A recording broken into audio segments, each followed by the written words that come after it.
Hello guys, meron akong ginawang Bose Micro Soundlink. Ito yun.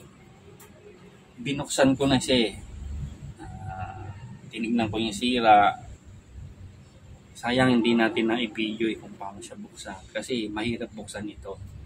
Pag hindi mo alam yung technique, magkakasira-sira ito. Ang history nito, sabi ng may-ari, ito papakita ko. Yan.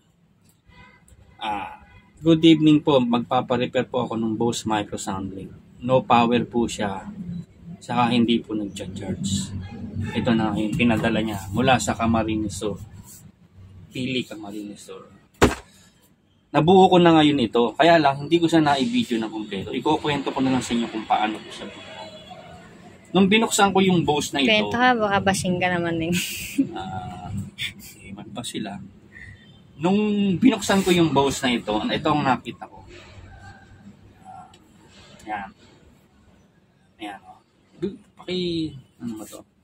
I-zoom ko lang. Ayan o. Putok yung kanyang IC amplifier.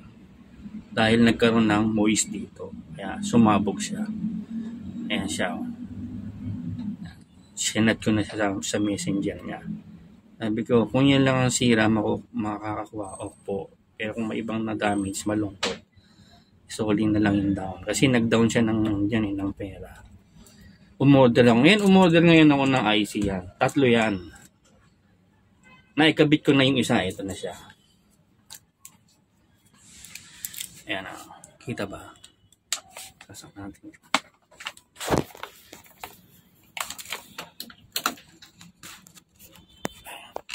Ayan. Yan na siya, oh. Yan yung pagkakakabit ko. Tignan mo naman yung picture kanina, di ba? May putok, di ba? Medyo mahirap nga lang siyang tanggalin kasi meron na siyang pandikit. Meron pa siyang ground sa body.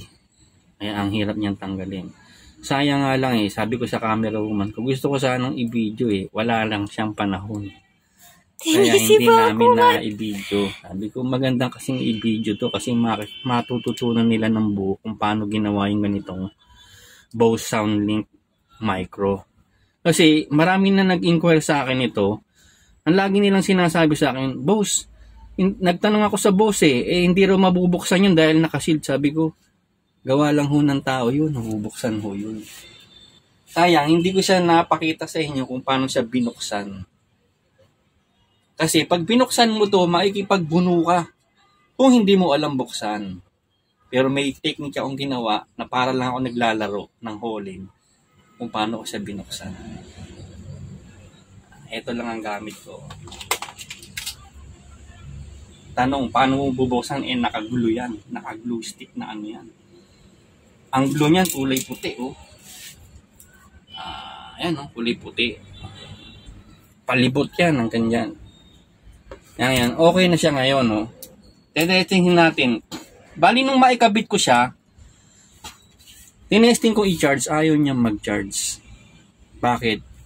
Siyempre, kung matagal siya na-stop, na-drain yung battery, sobrang drain, kailangan mo siya ngayon i-update. Kaya nung i-update natin, nag-charge na siya. Ito na ngayon siya. Patutugin natin, Hindi muna natin ikakabit yung body, Patunayan lang natin na tumutugtog. Sayang. Siguro kung may susunod na ganito magpapagawa, o yung nag-inquire sa akin, 3 nag-inquire na ganito eh. Iba-ibang lugar, iba-ibang probinsya. Kasi nga, napakaganda ng tunog nito kahit napakaliit. Micro, pero ang tining ng tunog. Tingnan nyo battery 90%. Connected to Vivo Patutugtugin ko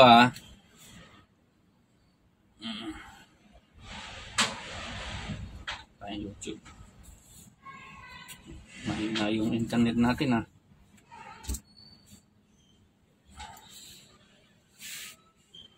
Mahina yung net. Lipat ka. Saan ba nakakonect to? Kaya naman pala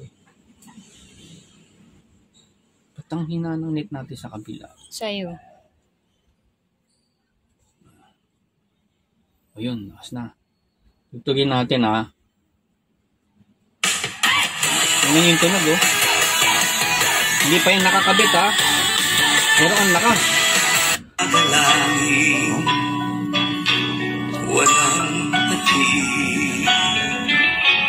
sa katwira,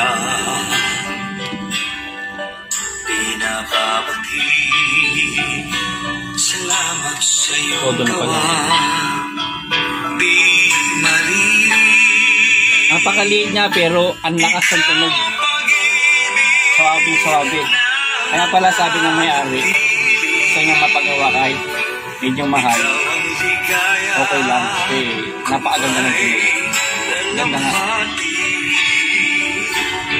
Ganyan, sana naintindihan niyo yung video na to kahit hindi siya kahit video ng paano siya ginawa. Initali ko naman kung paano ginawa.